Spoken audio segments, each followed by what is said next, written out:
I remember the gala because everything about it was theatrical.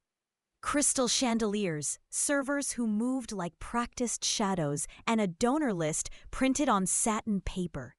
My Uncle Edward navigated the crowd with the physical ease of someone who believes his presence bestows credibility. And he found me near an installation as if to measure what I was worth in the currency of small talk. He offered a smile that read like affection folded into dismissal. The kind of expression reserved for relatives whose talents are charming but never consequential. Cameras arced and caught the moment, and he spoke loudly enough that a few nearby heads turned. "You don't really understand real business," he said, the words falling like a verdict in a room built to record verdicts. The cool air outside washed the gala's perfume away, and the city felt indifferent to whether I belonged to that polished room or not. I walked until my legs wanted to stop because returning home would have meant navigating a ritual of consolation that always concluded with advice thinly wrapped as instruction. The curb was an honest surface. It did not perform for patrons or pose as a stage. I sat on a step and let the lights of passing cars blur. And in the quiet of those small, practical moments, the thought came to me that indignation is a poor substitute for planning. I turned away from the possibility of a scene and toward the slower work of making decisions that would be durable. Growing up in my family meant learning how to appear agreeable while observing precisely where power flowed and how it was exercised. Conversation at our dinner table most often revolved around allocation and leverage, about which opportunities were being pooled and which ones were being stripped for optics. My uncle's opinions were routinely amplified because his track record granted him a license to be loud.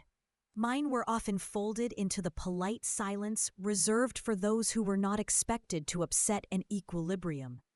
I learned to keep my observations in the margins of notebooks, to transform annoyance into dossiers instead of monologues, because a quiet ledger can outlast a shouted insult, and because competence, exercised patiently, tends to leave evidence. Revenge in my vocabulary was not about spectacle, but about design. After that night, I did not rehearse a public confrontation. Instead, I sharpened the habits that make decisions irreversible. Careful notes, clean documentation, and patient conversations with people who know how to read a balance sheet without being impressed by a press release. I worked late in the apartment that smelled of cold coffee and paper, reconciling what the world said about the company and what its filings secretly proved. I reached out to a couple of professionals I trusted, an analyst who had a distaste for spin and a corporate attorney who treated bylaws like scripture, and I began to assemble a plan that would use governance and time rather than outrage. Jonah arrived as a collaborator rather than a chorus, and that made all the difference. He was practical without being cruel, incisive without being theatrical, and he had a habit of asking the exact question that turned hearsay into testable hypothesis. In meetings, he would cross-reference an assumption with evidence until sloppy reasoning could not stand. Outside meetings, he grounded me with a humor that did not trivialize ambition. We mapped the company's leaks together, tracing hiring timelines to retention statistics and product rollouts to customer feedback. And slowly, those maps became a set of proposed agenda items rather than a pile of resentments. His steadiness turned what had been a private grievance into a set of public procedures. From the outside, the startup in which my uncle had invested presented the familiar narrative: glossy photographs, confident quotes, and a language of disruption that reads well in headlines. Behind closed doors, the documents told a different story: aggressive hiring without validated retention, product releases disconnected from customer research, and a cash burn that anticipated future rounds more than current product market fit. Board minutes read more like applause than interrogation. The lessons that were required for survival had been superseded by rhetorical momentum. Those patterns matter because a company's long-term health is built in the quiet algebra of inputs and outputs, not in the grandeur of keynote slides or the theatrical sheen of partnerships announced for cameras. A few months later, the company staged a high-profile partnership announcement, and my uncle moved through that event as if vindication had a visible contour that could be touched. He spoke about vision and the moral gravity of disruption in tones that suggested he had minted the convictions he marketed. I clapped politely because decorum is useful and because applause can serve as a data point in social markets. But I also watched the fine print on the press release with a small hand of skepticism. When the last of the hors d'oeuvres had been cleared, an email arrived from counsel, an ownership notice and filings that required a modest but careful review, and the scaffolding of my plan began to take form in the presence of legal paper. Executing governance is rarely cinematic. It is the art of procedure, patient as sediment, and therefore reliable. I filed a formal notice requesting a board meeting, carefully enumerated agenda items focused on cash reconciliations, hiring metrics, and incentive alignment, and I instructed counsel to keep the language as plain and precise as possible. Charm has its uses, but precision is harder to weaponize. It forces answers rather than applause. I rehearsed my packet until the narrative had been translated into tables and reconciliations that would not reward rhetoric. The process was slow, yes, but speed would have been a friend to hubris, and patience is a form of leverage in any institution where image often hides weakness. When the board convened, the room felt different from the social events where my uncle performed his magnanimity. It smelled instead like a hearing where assumptions went to be tested. He walked in with his same casual confidence, but confidence becomes brittle under numbers. I presented a packet that reconciled projections to actual cash flow, correlated hiring bursts with retention metrics, and highlighted incentive schedules that privileged headline growth over sustainable milestones. The questions were precise, and the answers had to be documentary. People who were accustomed to applause had to explain their assumptions in the language of account and audit rather than anecdote, and the tenor of the meeting shifted as clarity replaced gloss. The consequences were incremental and decisive. The board approved a restructuring that tied substantial compensation to measurable milestones, appointed a chief financial officer known for rigorous reporting, and implemented regular disclosures that would make rosy projections harder to sell without substantiation. Some vendor contracts were renegotiated, some hires were delayed pending validated customer demand. And the company adopted a cadence of reporting that prioritized durable metrics over optimism. My uncle's speeches began to sound more like attempts at persuasion than affirmations of command. His posture in public adjusted to a new reality where scrutiny would accompany every claim. The weeks following the board's restructuring taught me that power often feels heavier in its quieter forms. I no longer had to anticipate every family dinner with dread, because my uncle's booming voice had been tempered by the knowledge that his words might be cross-examined against the very documents he once ignored. At home, I noticed myself sitting straighter, less inclined to shrink into corners of rooms or drift through gatherings as background scenery. I found myself reaching for projects I once postponed, drafting outlines for ventures I had considered too ambitious, and setting schedules that did not require anyone's validation to be legitimate.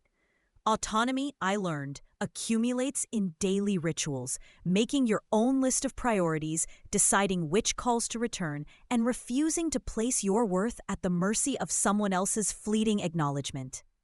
Jonah noticed the changes before I did, and he pointed them out with a clarity that made me realize how far I had traveled since the night of the gala.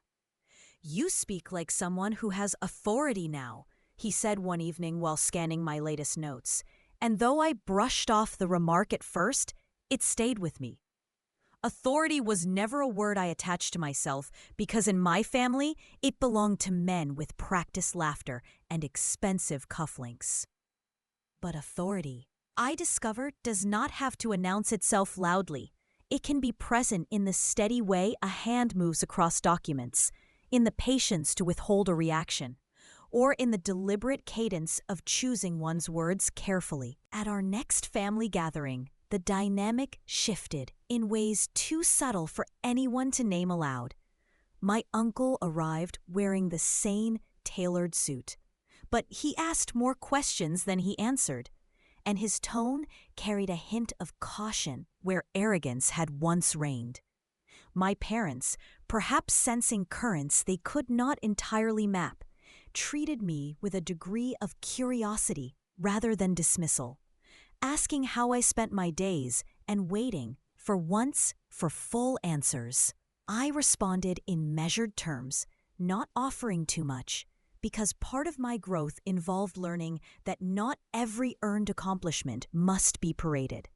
Some victories are more powerful when carried lightly, and silence, I found, can protect as effectively as proclamation. During this time, I began pursuing investments of my own, carefully chosen ventures that aligned less with disruption for spectacle and more with practical durability. I studied companies that rarely made headlines but quietly kept industries functional. Logistics firms, niche technology suppliers, service companies that treated stability as their strongest currency. It was a different approach from the glossy narrative my uncle loved to tell. And perhaps that difference was my strength. I partnered with Jonah and another advisor, Ava, who brought in expertise in long-term financial planning. We built portfolios not for applause, but for endurance, and each decision became a kind of affirmation that my instincts, once brushed aside at family dinners, were not only valid, but profitable. These new ventures required discipline, and with discipline came growth I had not anticipated in myself.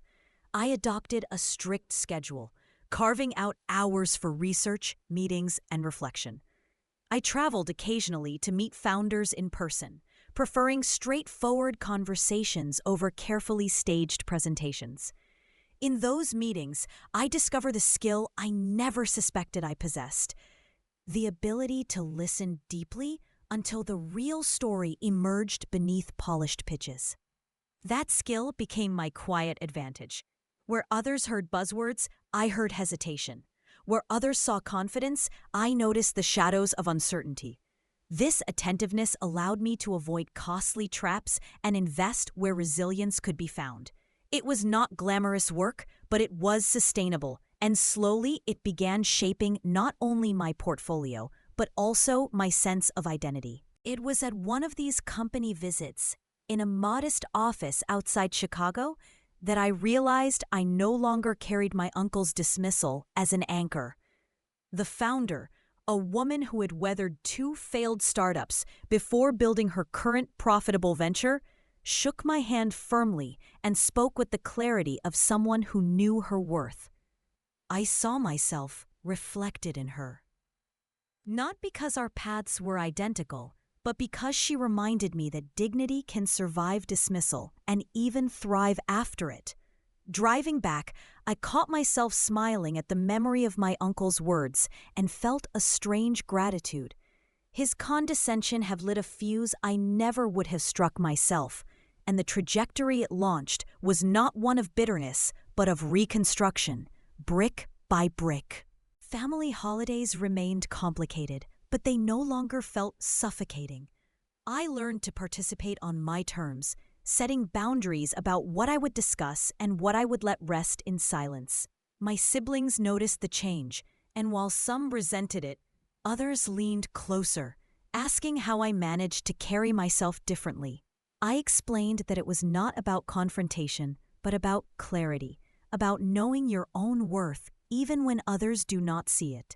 That lesson, I discovered, is harder to teach than to practice. Still, I offered what I could, sharing small anecdotes and hoping my example spoke louder than lectures. Change, after all, cannot be forced on others. it can only be modeled until it becomes impossible to ignore. My uncle, for his part, began to sense the imbalance without naming it directly. He would occasionally reference market corrections or the need for discipline, phrases that once sounded like advice but now resembled admissions. The startup continued to exist, though it no longer carried the same inflated aura, and he no longer occupied the unchallenged pedestal at family gatherings. That shift did not bring me euphoria, but it did bring equilibrium. It reminded me that justice often feels like balance rather than triumph, like weight redistributed until no one voice can dominate without challenge. My revenge, if it could be called that, was not the spectacle of his downfall, but the quiet assurance of my own rise. The more my venture stabilized, the more I allowed myself to invest in life outside of ledgers. I returned to hobbies I had neglected: painting, evening walks, small dinner parties with friends who valued conversation over performance. These moments of ordinary joy grounded me in ways that financial charts could not. Jonah often joined, and Ava occasionally brought her family, reminding me that fulfillment is broader than success alone.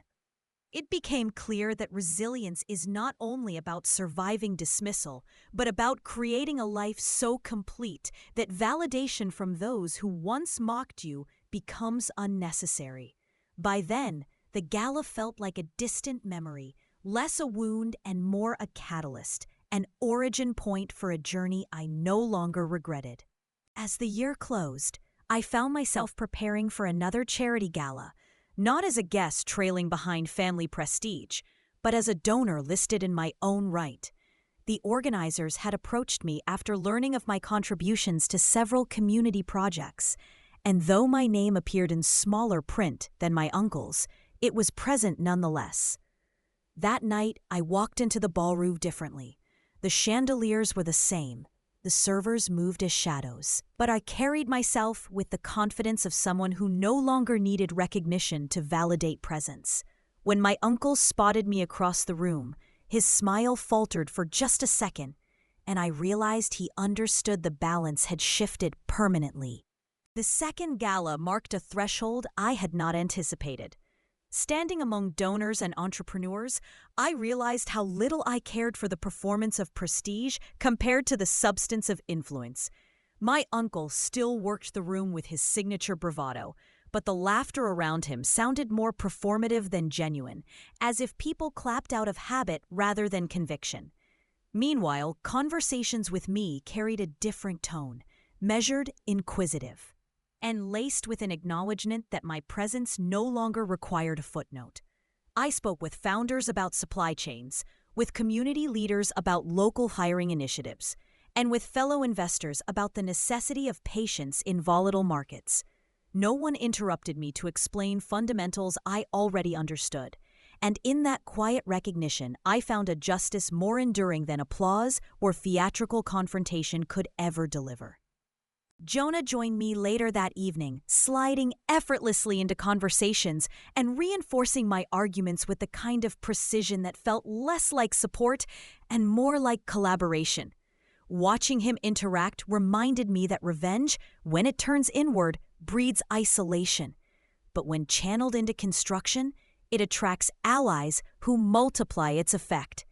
Together, we discussed practical philanthropy, steering donations toward initiatives with measurable impact instead of symbolic gestures.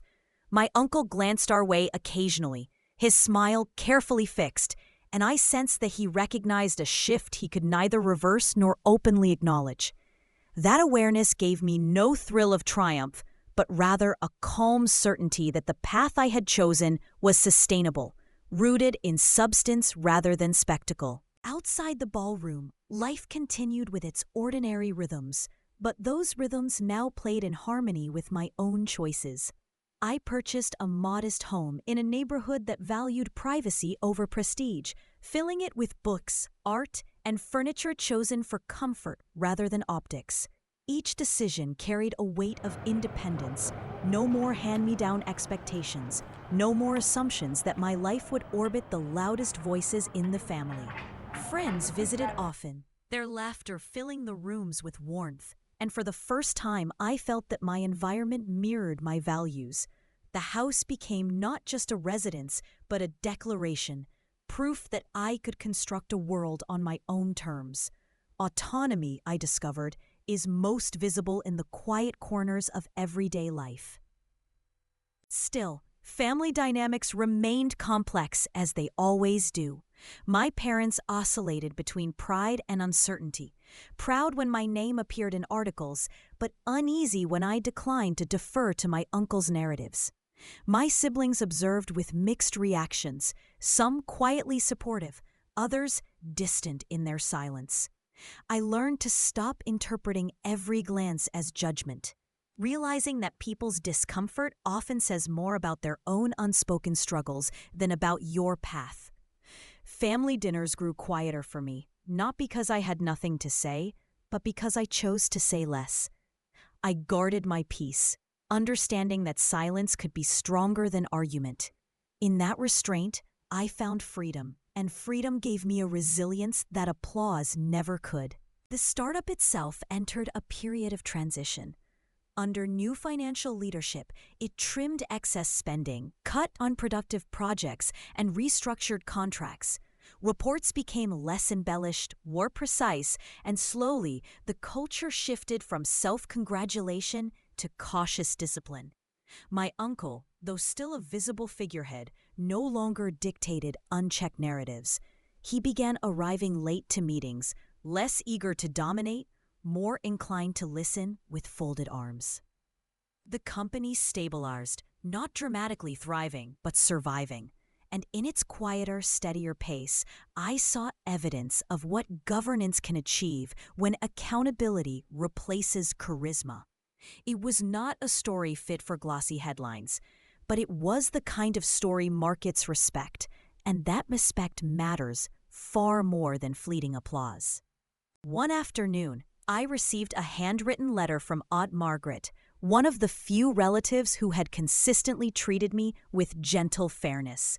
She wrote that she admired my steadiness and that she hoped I knew how proud she was, even if others failed to say it aloud. Her words struck deeper than any public recognition because they came unaccompanied by expectation. I folded the letter carefully and placed it in a drawer where I kept other small reminders that growth is often noticed, even when unacknowledged by the loudest voices. Support, I realized, does not always come in grand gestures. Sometimes it arrives quietly, tucked into an envelope, affirming that resilience can be witnessed, even when it is not publicly applauded. Jonah encouraged me to take a short trip away from the constant noise of business and family, and together we traveled to the coast. The sea stretched wide and unbothered, its waves steady reminders that life's currents operate beyond human performance. Walking barefoot along the sand, I felt the weight of old dismissals dissolve into the rhythm of tides. For the first time, I considered that revenge had already served its purpose and no longer needed to anchor my journey. What mattered now was not proving my uncle wrong, but continuing to prove myself right. That distinction altered the texture of my ambition. Less reactionary, more visionary, rooted in construction rather than correction. The sea reminded me that permanence lies not in applause or mockery, but in the structures you build with intention. Jonah encouraged me to take a short trip away from the constant noise of business and family, and together we traveled to the coast. The sea stretched wide and unbothered, its waves steady reminders that life's currents operate beyond human performance.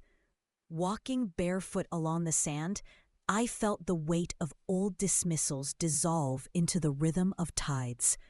For the first time, I considered that revenge had already served its purpose and no longer needed to anchor my journey.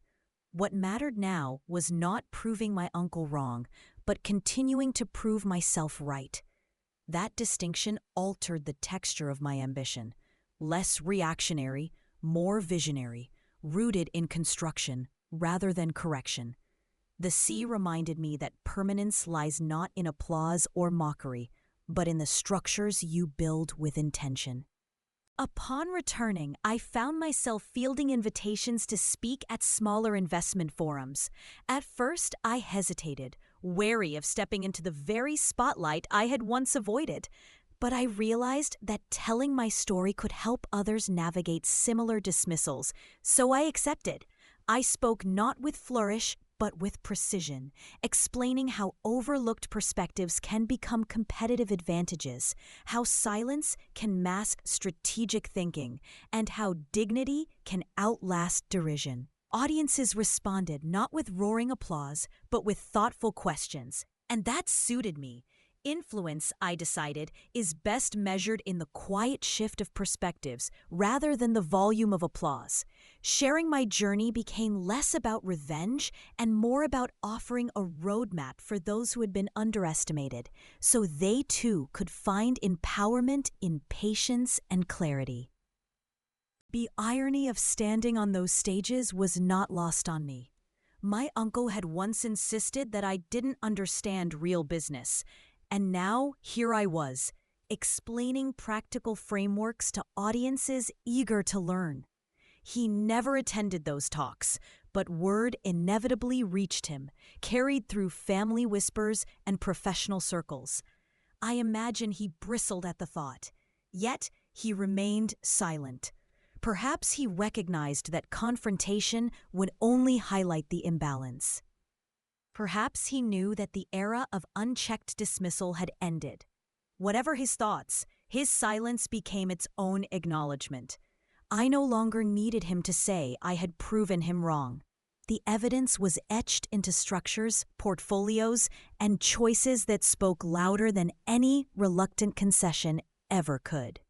What surprised me most was how my sense of justice evolved. At the beginning, I had longed for a dramatic reversal, for the image of my uncle humbled in front of the same audience that once applauded his condescension. But by the time that possibility approached, I no longer desired it. My justice had already been served through the establishment of boundaries, the quiet validation of competence, and the construction of a life that thrived independently of his approval. Revenge had matured into resilience, and resilience, I realized, is the most enduring form of triumph. Standing on that stage, answering another thoughtful question, I understood that my story was no longer about him at all. It was about me, about transformation, and about the unshakable strength of building something real from the ashes of dismissal. The following spring, the startup faced its most serious challenge yet. A critical investor threatened to withdraw unless financial transparency improved. My uncle tried to soften the crisis with the same optimistic rhetoric he had always used, but optimism no longer held sway. The board turned to me, not because I demanded attention, but because my documentation had become the quiet compass in stormy waters. I presented the numbers plainly, identified weak spots, and proposed measured steps. There was no drama in my delivery, only evidence and structure, but it carried more weight than theatrics ever could. Watching my uncle sit back as my proposals were adopted, I realized how far the arc had bent. Authority had shifted without spectacle, transferred through accountability rather than aggression, and in that shift, my voice acquired permanence. Outside the corporate realm, my life expanded in new directions. I invested in a small community center that offered financial literacy workshops, particularly for young women often overlooked in traditional business spaces.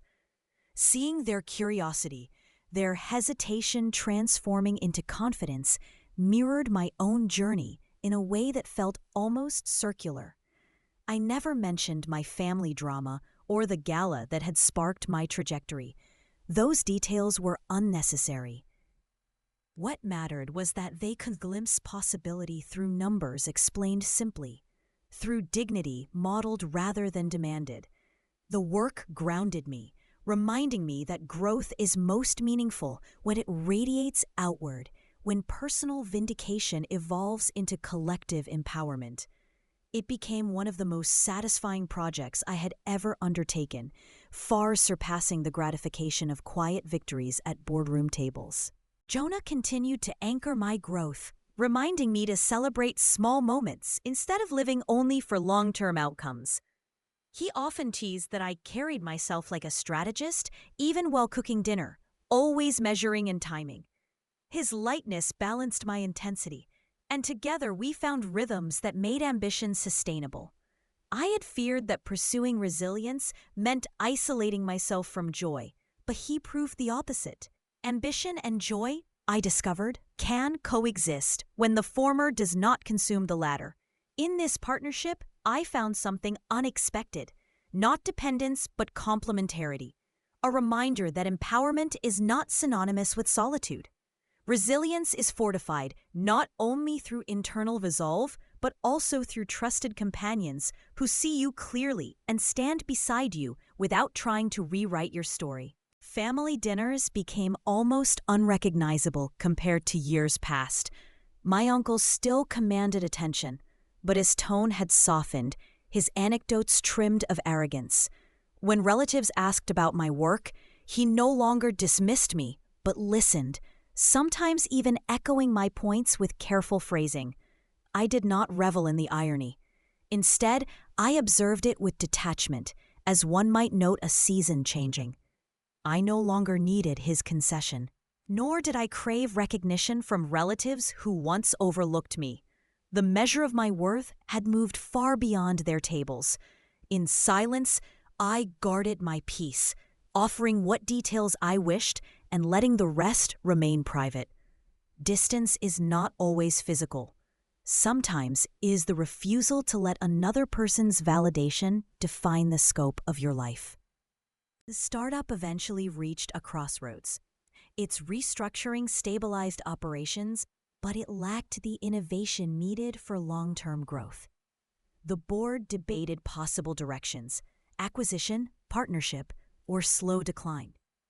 My uncle argued for bold expansion, citing vision and disruption, but the evidence told another story. I suggested a strategic partnership with a firm that valued steady growth and had a proven track record. After weeks of deliberation, my proposal carried.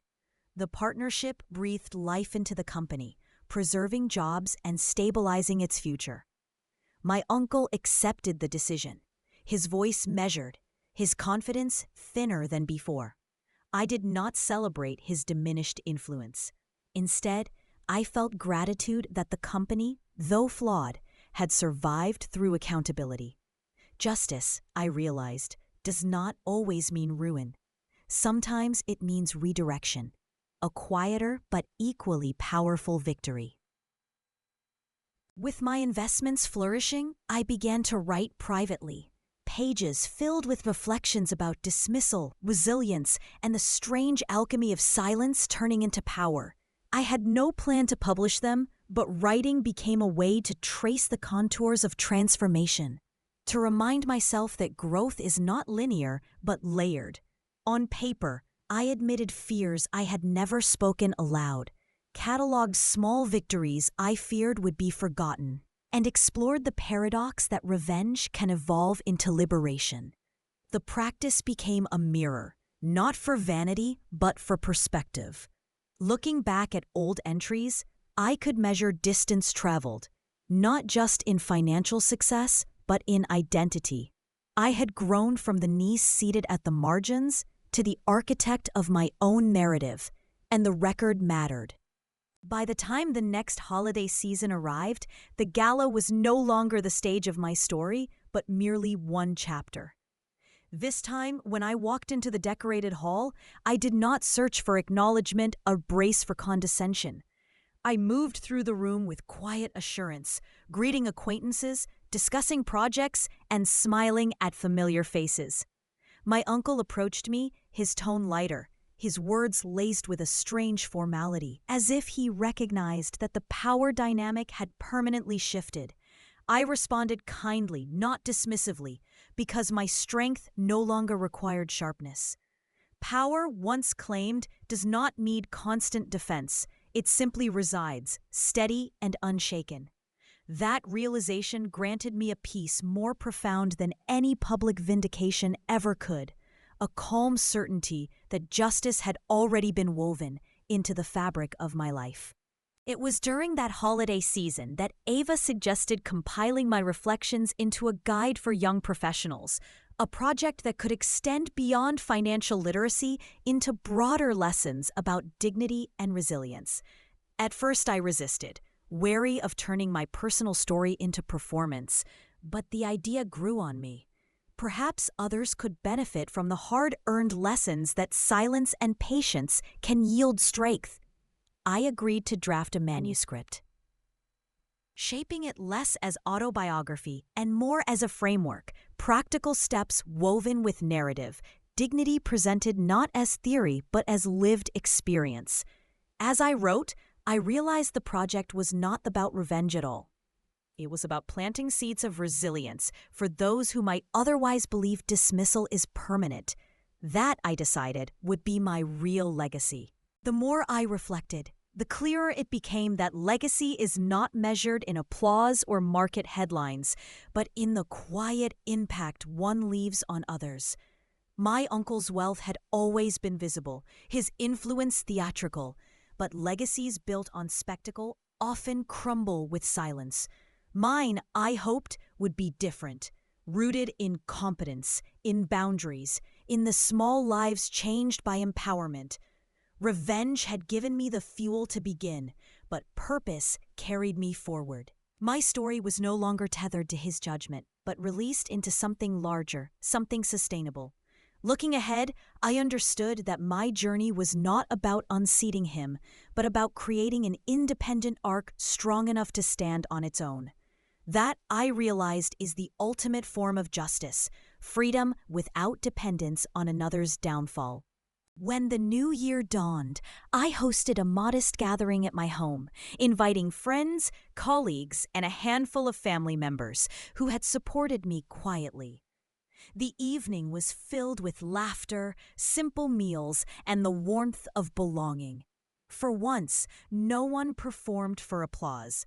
The conversations were genuine, the atmosphere unpretentious. Standing in my living room, watching people connect without posturing, I felt the fullness of a life rebuilt. It struck me then that revenge stories often end with the spectacle of someone else's ruin, but mine ended differently. Justice arrived not with humiliation, but with equilibrium, not with a fall, but with my rise. As the evening closed, I raised a glass and whispered to myself the truth I had come to believe. Dignity, once claimed, cannot be revoked. Months later, I received an invitation that made me pause. A request to join the board of a nonprofit focused on women in business.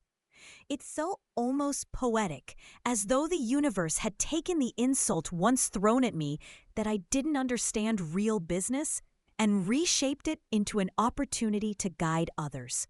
Accepting meant more than a title. It meant embracing a responsibility to extend what I had learned. Sitting in that first meeting, surrounded by women who carried their own stories of dismissal and resilience, I felt a belonging I had never experienced at family tables. My voice, once dismissed, now carried weight, not because of surname or spectacle, but because of proven steadiness. That recognition mattered less for ego and more for the possibility of helping others find their own footing. My uncle's influence waned gradually rather than catastrophically. The startup, though stable, no longer commanded the same breathless attention, and he shifted his focus to smaller ventures. Our encounters softened into civility. We exchanged polite words without the edge of dominance or defiance. In some ways, I pitied him, trapped by the need to preserve an image even as reality shifted beneath his feet.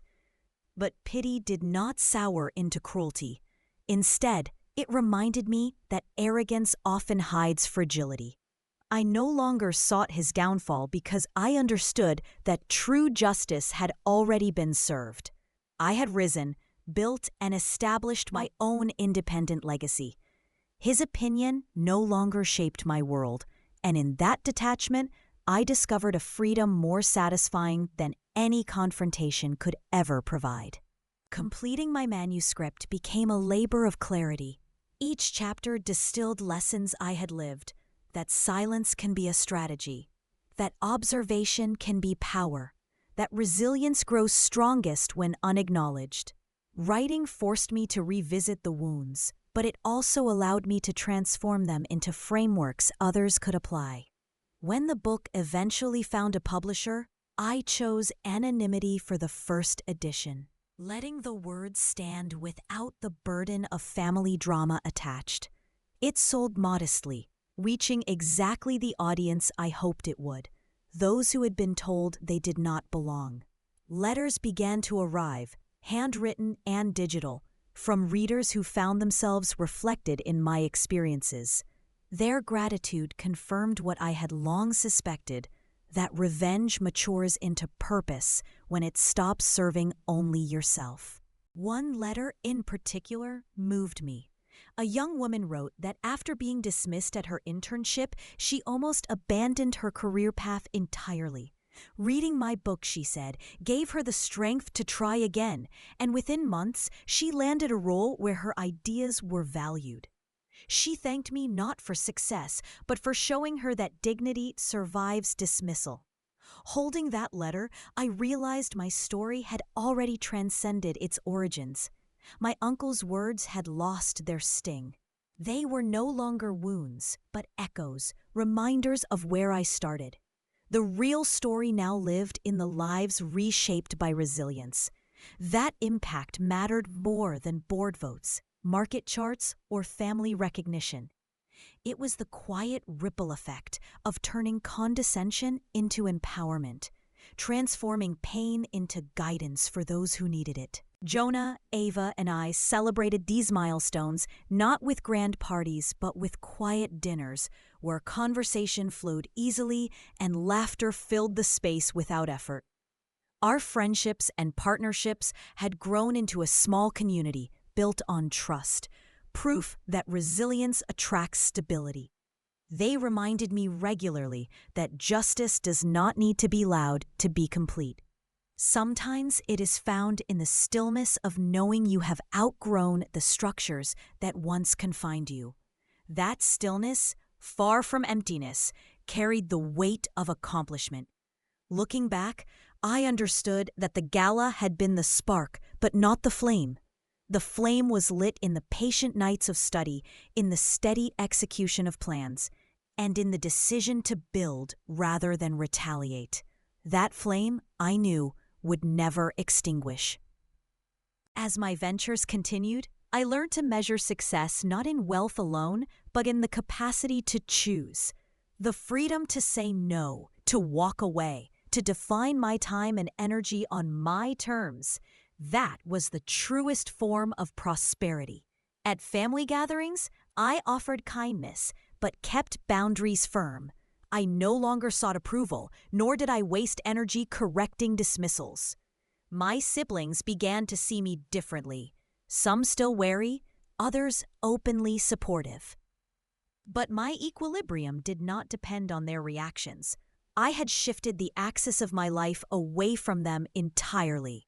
Justice, I discovered, is not about who acknowledges your worth, but about recognizing it yourself, living it daily, and refusing to let anyone diminish it.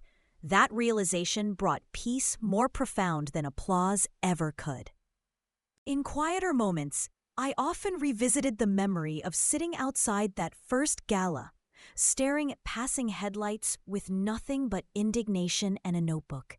If I could speak to that version of myself, I would tell her that she was not invisible, only underestimated, and that both dismissal and revenge would eventually yield to something greater. I would tell her to trust the process of slow construction, that dignity is not bestowed but claimed, and that resilience, though born of pain, becomes the foundation for freedom. That reflection reminded me that growth rarely feels triumphant in the moment. It feels like patience, like discipline, like persistence unacknowledged. Only in retrospect does the pattern reveal itself as transformation, as justice achieved not through spectacle, but through the steady labor of self-affirmation. The final holiday gala I attended carried none of the tension of years past. I entered not as a guest seeking space, but as a sponsor. My name displayed prominently alongside donors who believed in the same causes I championed. I greeted acquaintances warmly, listened more than I spoke, and allowed the evening to unfold without expectation. When my uncle approached me, his words were measured, his demeanor respectful. There was no need for victory, no appetite for confrontation. We existed as relatives with diverging paths, each carrying the consequences of our choices. I did not need his acknowledgement, nor did I offer reproach. Justice had already been served through the life I built, the resilience I embodied, and the freedom I claimed. That night, leaving the gala, I realized the story had finally closed. Standing outside beneath the same city lights that once witnessed my humiliation, I breathed deeply, feeling the air cold and sharp against my skin. The skyline shimmered, indifferent to victories or defeats, but I carried within me a steadiness that no dismissal could shake. Revenge had been the seed, but resilience was the tree, rooted deeply enough to weather storms, tall enough to provide shelter for others. I walked away quietly, no fanfare, no spectacle. Only a calm certainty that justice had found me not through another's downfall, but through my own rise. And as I closed that chapter, I understood that some stories do not end with applause or collapse. They end with freedom. The freedom to live on your own terms, to speak in your own voice, and to never again shrink for anyone. And that's how I learned that the best revenge isn't about tearing someone else down. It's about building yourself up so high they can never overlook you again.